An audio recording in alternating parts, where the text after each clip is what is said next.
तो अब हम देखेंगे, फर्स्ट पार्ट में तो हमने क्या देखा था, डेफिनेशन वगैरह देखा था, मीनिंग। आज हम समझेंगे इवोल्यूशन ऑफ साइकेट्रिक, या फिर बोले कि हिस्टोरिकल डेवलपमेंट ऑफ साइकेट्रिक।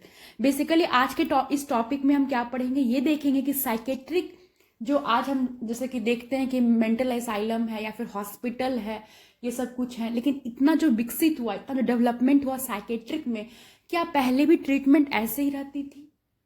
कैसे कैसे ट्रीटमेंट का शुरुआत हुआ, कैसे ड्रग्स बने, ठीक है, किस ईस्वी में बने, ये सारी चीजें आज हम इवोल्यूशन ऑफ साइकेट्रिक में समझेंगे, या फिर बोले हिस्टोरिकल डेवलपमेंट ऑफ साइकेट्रिक।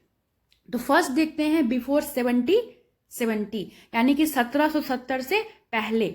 दूसरा है 1770 से 1780, 1870 से 1970, 1970 से लेके अभी तक जो समय चल रहा है। आज का जो वीडियो है वो थोड़ा बोरिंग हो सकता है, ठीक है, बट हाँ अगर आप देखोगे तो आपको अच्छे से समझ में आएगा। क्योंकि बोरिंग इसलिए हो सकता है क्योंकि आज का वीडियो थोड़ा सा डाटा बेस पे है। बेसिकली जो हिस्टोरिकल डेवलपमेंट है साइकेट्रिक का, उसको जो है 4 पार्ट्स में डिवाइड किया गया, ठीक है। एक तो 17, एक चीज आप नोटिस करोगे इसमें जो है कॉमन क्या है, 70 70 70 70 70, ठीक है। यहाँ पे 80 लिखा हुआ है, यहाँ पे 70 ही होगा, यानी कि लास्ट में हर जगह 70 70 70 है। तो आप जो है याद करने के लिए इस तरह से ध्यान रख सकते हो। तो अब हम देखेंगे कि 1770 से पहले लोग क्या सोचते थे। 1770 से लेके 1780 के बीच में, यानी कि अप्रोक्स 70 सेंचुरी से स्टार्ट होता है, ठीक है। उसके बाद ये 1870 से लेके 1970 के बीच में क्या क्या घटनाएं हुई, 1970 लेके अभी तक हम साइकेट्रिक में क्या कर रहे हैं। तो आइए हम समझते हैं। फर्स्ट है बिफोर 1770, ठीक है, यानी कि 70 का मतलब हुआ 17 सेंचुरी से पहले की बातें हो रही है, ओके। कहता है कि before 1770 people believes that there is a presence of black magic in spiritual power, so they suffer from mental disorder. 1770 से पहले अप्रोक्स बिफोर 17 सेंचुरी लोगों का यह मानना था कि लोग पागल नहीं होते हैं, किसी भी प्रकार का मेंटल डिसऑर्डर नहीं होता है। ये जो भी हो रहा है, लोग जो पागल की तरह बिहेव कर रहे हैं, वो बस कहीं ना कहीं ब्लैक मैजिक है, मीन्स काला जादू उस पे किया गया है, ठीक है। स्पिरिचुअल पावर मतलब वशीकरण कर लेना, मतलब कोई एक शक्ति है जो उसको अपने वश में कर लिया है, इसीलिए वो ऐसे ऐसे बिहेव कर रहा है, या फिर उसके ऊपर भूत प्रेत का वास है। लोगों का ये मानना था और ये सोच के वो उससे बहुत दूरी बना लिया करते थे। इसीलिए वो सफर कर, और जो कौन लोग जो मेंटल डिसऑर्डर से सफर करते थे उनसे वो दूरी बना लेते थे, ठीक है। तो ये एक साइकोलॉजी था। नेक्स्ट बात करते हैं आफ्टर 1770 से लेके 1870 के बीच में। ये क्या कहना चाह रहा है, ये कहना चाह रहा है कि after that it is seen that mental illness people harm the other person in society, so there is need of mental asylum which is known as segregation.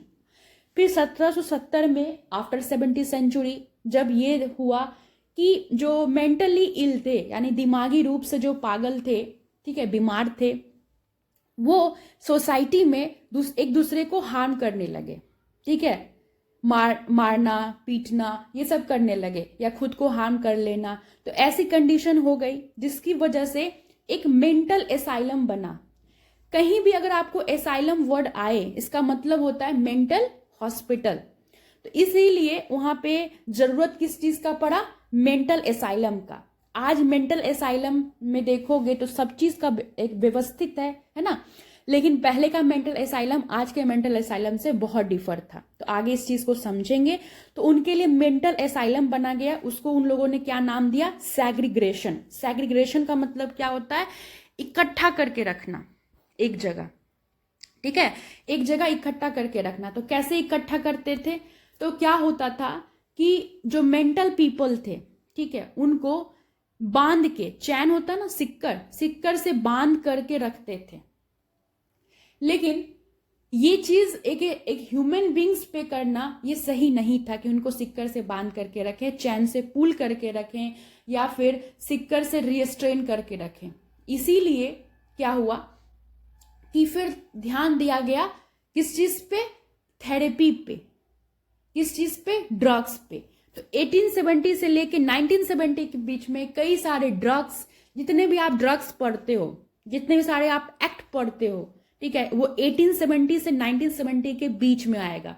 चाहे वो एंटी साइकोटिक ड्रग्स आप पढ़ते हो, एंटी डिप्रेशन पढ़ते हो, therapy पढ़ते हो, वो सब चीज का आविष्कार किस में हुआ, 1870 से 1970 के बीच में।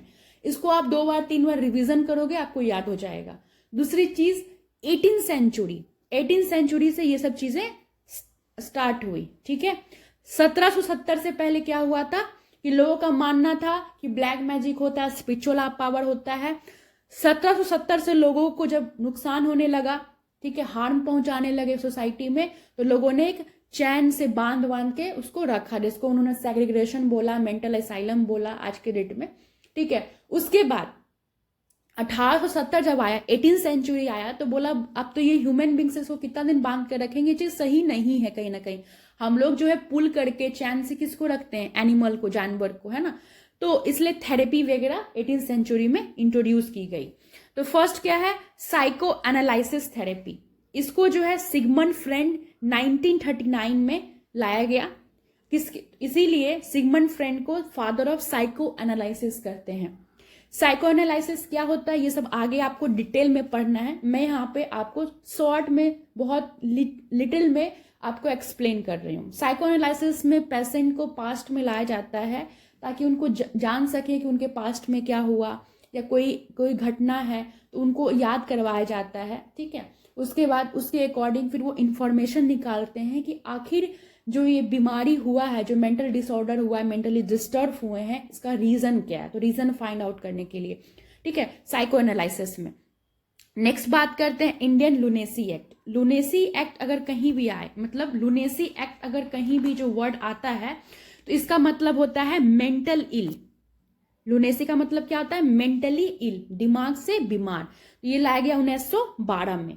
फिर लाया गया इंडियन लुनेसी एक्ट। फिर आपको आगे बढ़ना है बहुत डिटेल में, इसलिए मैं भी आपको डिटेल में नहीं पढ़ा रही हूँ। Anti psychotic drugs. Anti psychotic drugs क्या करते हैं, जो साइकोटिक सिम्टम्स होता है, ठीक है, उसको सबसाइड करते हैं। जैसे कि हेलुसिनेशन हो गया, इल्यूजन हो गया। इल्यूजन हो गया मतलब हेलुसिनेशन में क्या होता है कि जैसे कि भ्रम पैदा होता है। इल्यूजन में क्या होता है कि रस्सी है, सांप है तो उसको रस्सी दिखेगा, रस्सी है तो उसको सांप दिखेगा। तो ये सब जो चीज साइकोटिक जो सिम्टम्स थे दिमाग से संबंधित, उनके लिए कुछ एंटी साइकोटिक ड्रग्स का आविष्कार हुआ 1992 में। नेक्स्ट बात करते हैं हम, अभी 18 सेंचुरी में है क्योंकि सारी ड्रग्स, सारी थेरेपी, सारे एक्ट 18 सेंचुरी में आया। एंटी डिप्रेशन ये 1957 में हुआ। उसके बाद लिथियम जोहन कैड के द्वारा हुआ। उसके बाद insulin shock therapy. Insulin shock therapy जो है वो साकेत के द्वारा लाया गया था। कब लाया गया था, 1927। अब समझते हैं इंसुलिन शॉक थेरेपी। तो कहता है insulin shock therapy is very risky and hazardous. तो इंसुलिन शॉक थेरेपी को इंट्रोड्यूस तो किया गया, लोगों पे इस्तेमाल किया गया, लेकिन फिर देखा गया कि ये बहुत रिस्की है और बहुत हजार्डियस है। हजार्डियस मीन्स कि ह्यूमन बींग्स के लिए वो सुटेबल नहीं है और बहुत ज्यादा रिस्की है। कैसे रिस्की है वो आगे समझेंगे। नेक्स्ट है कि हम इंसुलिन शॉक थेरेपी हम तब यूज करते थे तो एजाइटेड का मतलब होता है एग्रेशन, जो आक्रोश वाले जो मरीज थे उनको। दूसरा है सीजोफ्रेनिया पेशेंट, सीजोफ्रेनिया मरीज के लिए। तो कैसे ये हजार्डियस था ह्यूमन बींग्स के लिए, तो ये देखते हैं। पहला क्या था, इंसुलिन। तो इसमें इंसुलिन दिया जाता था। तो इंसुलिन क्या करता है, ग्लूकोज के लेवल को कम कर देता है, जिसकी वजह से बॉडी में हाइपोग्लाइसेमिया हो गया। Glycaemia means glucose. अगर आप मेरी एमएसएन की वीडियो देखते होंगे तो आपको पता होगा कि glycaemia means glucose and hypo means less. तो ग्लूकोज कम हो गया, जिसकी वजह से ग्लूकोज कम होगा तो ग्लूकोज ही तो हमारे शरीर में एनर्जी प्रदान करता है, एटीपी बनाता है। तो जिसकी वजह से बॉडी में लेथार्जी हो गया, वीकनेस हो गया, है ना। एक तो आप ये देख लिए इंसुलिन का साइड इफेक्ट। दूसरा कि हाइपोग्लाइसीमिया अगर बहुत ज्यादा मात्रा में दिया जाए, मान लो कि आपने इंसुलिन शॉक थेरेपी दिया, उतना वर्क तो किया बट शॉर्ट टाइम के लिए, फिर आपने इंसुलिन थेरेपी दिया, तो अगर इसका अमाउंट जो है ज्यादा हो जाए तो क्या होगा, हाइपोग्लाइसेमिया बहुत ज़्यादा हो जाएगा, ग्लूकोज का मात्रा बॉडी में बहुत ज़्यादा कम हो जाएगा, जिसकी वजह से मरीज कोमा में भी जा सकता है और सडन डेथ भी हो सकता है। इसीलिए इस इंसुलिन शॉक थेरेपी को टोटली बैन कर दिया गया। ठीक है, क्यों? क्योंकि ये अनसेफ है, हजार्डियस है और रिस्की है। दूसरा है EST, इलेक्ट्रिक शॉक थेरेपी, जिसको आज के डेट में हम ECT के नाम से जानते हैं, इलेक्ट्रोकन्वल्सिव थेरेपी। तो पहले जो था शॉक थेरेपी के नाम से जानते थे। ठीक है, इसी चीज को किसने इस थेरेपी को लाया? तो ल्यूसियो बीनी और वैगो सर्टेली ने। कब? 1938 में। तो अब कह रहा है कि इन EST, electroshock therapy, low intensity electric shock. ठीक है, कहने का मतलब हुआ जब इलेक्ट्रिक शॉक थेरेपी में क्या होता था कि बहुत ही कम इंटेंसिटी का शॉक दिया जाता था। ठीक है, बहुत ही कम इंटेंसिटी का इलेक्ट्रिकल शॉक दिया जाता था, जिसकी वजह से देखिए शॉक देने से क्या होता था कि CNS जो होता है, सेंट्रल नर्वस सिस्टम, ठीक है, तो उसमें क्या आती है, चेंजेस आती हैं, जिसकी वजह से क्या होता है, सीजर इंड्यूस होने लगा था बॉडी में। सीजर मतलब झटका, मिर्गी टाइप से बॉडी में आना। देखिए अभी जो है आपको सिर्फ ये बताया जा रहा है कि कैसे EST से ECT बना, किसने बनाया। EST, ECT ये सब आपको एक चैप्टर है, उसमें डिटेल में पढ़ना है। इसलिए आप ये मत सोचिएगा कि हाँ ये आधा अधूरा हो रहा है, क्योंकि यहाँ पे सिर्फ आपको नाम मेंशन किया जा रहा है। ठीक है, उसके बाद firstly it is given without anaesthesia, this is called direct ECT। दो प्रकार का ECT हुआ, एक तो हुआ डायरेक्ट ECT। तो फर्स्ट टाइम क्या हुआ कि एनेस्थेसिया के बिना दिया गया, उसको हम डायरेक्ट ECT बोले। फिर एनेस्थेसिया इंट्रोड्यूस करके जब शॉक देने को लगा तो उसको हम इनडायरेक्ट ECT बोले। ठीक है, नेक्स्ट है फादर ऑफ कन्वल्सिव थेरेपी, क्योंकि देखिए लूसी बिन ने shock therapy, convulsion therapy, ECT को इंट्रोड्यूस किया था। तो लॉजिक सी बात है कि कन्वल्सन थेरेपी का फादर हम किसको बोलेंगे, लूसियो बिन्नी को। बट ऐसा बिल्कुल नहीं है। फादर ऑफ कन्वल्सिव थेरेपी हम मैडोना को बोलते हैं। किसको बोलते हैं? मैडोना को। क्यों? ये समझते हैं। क्योंकि सबसे पहले कन्वल्सिव थेरेपी का जो कॉन्सेप्ट है वो मैडोना ने लाया था। इसने एक कंफर्ट, जिसको हम कपूर बोलते हैं, कपूर के मदद से इसने सेंट्रल नर्वस सिस्टम पे इस तरह से कुछ चेंजेस लाए, जिसकी वजह से बहुत ही स्मॉल अमाउंट में सीजर इंट्रोड्यूस हो रहा था। ठीक है, लेकिन ये थेरेपी बैन हो गई बिकॉज ये थेरेपी उतनी इफेक्टिव नहीं थी। दूसरी चीज है कि कैम्फर का साइड इफेक्ट हो रहा था, जिसकी वजह से। अब नेक्स्ट हम जानते हैं कि लास्ट जो है वो क्या है, 1970 से लेके अभी तक का जो पीरियड है। तो इसमें क्या है, अब हम मरीज को प्रिवेंशन करते हैं, हेल्थ प्रमोशन करवाते हैं, हेल्थ एजुकेशन देते हैं। ये सारा जो चीज़ है वो 1970 में किया जा रहा है, 1970 से लेके अभी तक में। तो आई होप आपको हिस्टोरिकल डेवलपमेंट समझ में आया होगा। कोई डाउट है तो आप जो है कमेंट में पूछ सकते हैं। अगर पसंद है तो चैनल को सब्सक्राइब कर सकते हैं, और बहुत ज़्यादा पसंद आया तो वीडियो को लाइक भी कर सकते हैं। Thank you so much.